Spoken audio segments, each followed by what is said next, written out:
नमस्कार मित्रांनो, जर तुम्ही 10वी पास असाल आणि रेल्वेमध्ये ग्रुप डी सरकारी नोकरी शोधत असाल तर आजचा हा व्हिडिओ तुमच्यासाठी खूप महत्त्वाचा आहे. कारण आज आपण पाहणार आहोत RRB ग्रुप डी अपकमिंग भरती 2026 बद्दल.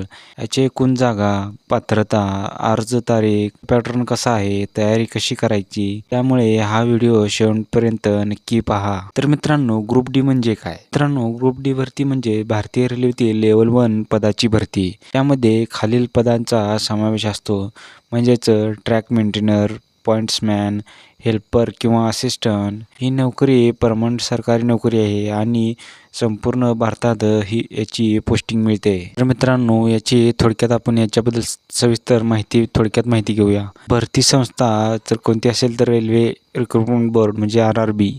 भरतीचे नाव असेल RRB ग्रुप डी लेवल 1. याची एकूण जागा अंदाजे 22,000 प्लस जागा असतील. नोकरी प्रकार केंद्र सरकार परमनंट जॉब. इतक्या मोठ्या प्रमाणावर भरती खूप वर्षानंतर येत आहे, म्हणून ही संधी तुम्ही मिस करायची नाही. तर मित्रांनो, या भरतीसाठी पात्रता, शैक्षणिक पात्रता ही कशी असेल? तर मित्रांनो, याची शैक्षणिक पात्रता यासाठी 10वी उत्तीर्ण किंवा ITI पास, मान्यताप्राप्त बोर्डामधून किंवा संस्थेतून असायला पाहिजे. तर मित्रांनो, या भरतीसाठी लागणारी वयोमर्यादा ही या भरतीसाठी लागणारी वयोमर्यादा ही 18 ते 33 वर्ष आहे. तर मित्रांनो, सवलत कशी असेल? SC किंवा ST साठी 5 वर्षे, OBC साठी 3 वर्ष, एक्स सर्व्हिसमॅन असेल तर नियमानुसार याची सवलत आहे. तर मित्रांनो, या भरतीसाठी काही महत्त्वाच्या तारखा आहेत, ते आपण पाहूया. याचा ऑनलाईन अर्ज सुरू 31 जानेवारी 2026 रोजी चालू होईल. या भरतीची शेवटची तारीख ही 2 मार्च 2026 ही असेल. परीक्षा तारीख ही लवकर जाहीर करण्यात होणार आहे. तर मित्रांनो, अर्ज फक्त ऑनलाईन पद्धतीनेच करायचे आहेत. तर मित्रांनो, या भरतीसाठी तुम्ही अर्ज कसा करू शकता? तर मित्रांनो, RRBची अधिकृत वेबसाईटवर उघडा. त्यामध्ये न्यू रजिस्ट्रेशन करा, वैयक्तिक माहिती भरा, त्यानंतर कागदपत्रे अपलोड करायचे आहेत, त्यानंतर फी भरायची, त्यानंतर सबमिट या बटनावर क्लिक करायचं. अर्ज करत असताना चूक झाली दुरुस्तीची दुसरी संधीही मिळते. तर मित्रांनो, या भरतीसाठी अर्ज शुल्क कसा असेल? जनरल, OBC, EWC यांच्यासाठी 500 रुपये आणि SC, ST, फिमेल, PWD यांच्यासाठी 250 रुपये हा अर्ज शुल्क असेल.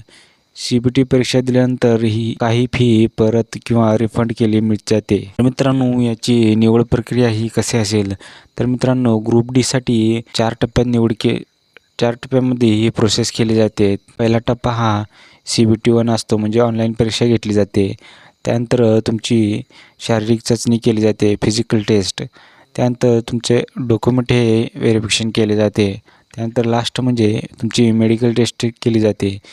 या सर्व टप्प्यात पास झाल्यावर फायनल सिलेक्शन लिस्ट लागते, त्यावर तुमची निवड केली जाते. मित्रांनो, CBTसाठी परीक्षा पॅटर्न हा कसा असेल? तर मित्रांनो, यामध्ये एकूण 100 प्रश्न असतील. त्यासाठी 90 मिनिटे तुम्हाला वेळ दिला जाईल. मित्रांनो, यामध्ये विषय कसे असतील? तर मित्रांनो, मॅथमॅटिक्स म्हणजे गणित हे 25 मार्कासाठी असेल. रिझनिंग म्हणजे बुद्धिमत्ता ही 30 मार्कासाठी असेल. जनरल सायन्स सामान्य ज्ञान हे 25 मार्कासाठी असेल आणि जनरल अवेअरनेस तर मित्रांनो हे 20 मार्कासाठी असेल. यामध्ये निगेटिव्ह मार्किंग असणार आहे. मित्रांनो, या भरतीसाठी फिजिकल टेस्ट ही कशी असेल? पुरुषांसाठी 35 किलो वजन घेऊन 100 मीटर अंतर पार करायचे आहे, ते फक्त 2 मिनिटात. आणि महिलांसाठी 20 किलो वजन घेऊन 100 मीटर अंतर हे 2 मिनिटात पार करायचे आहे. फिजिकल फिटनेस ही खूप महत्त्वाची आहे. तर मित्रांनो, ग्रुप डी भरती 2026 ही 10वी पास उमेदवारासाठी खूप महत्त्वाची सुवर्णसंधी आहे. तर मित्रांनो, व्हिडिओ आवडला असेल तर लाईक करा, शेअर करा आणि चॅनलला सबस्क्राईब करायला विसरू नका. अशाच नवीन सरकारी भरती अपडेटसाठी आपण पुढच्या व्हिडिओमध्ये असेच भेटूया. जय हिंद.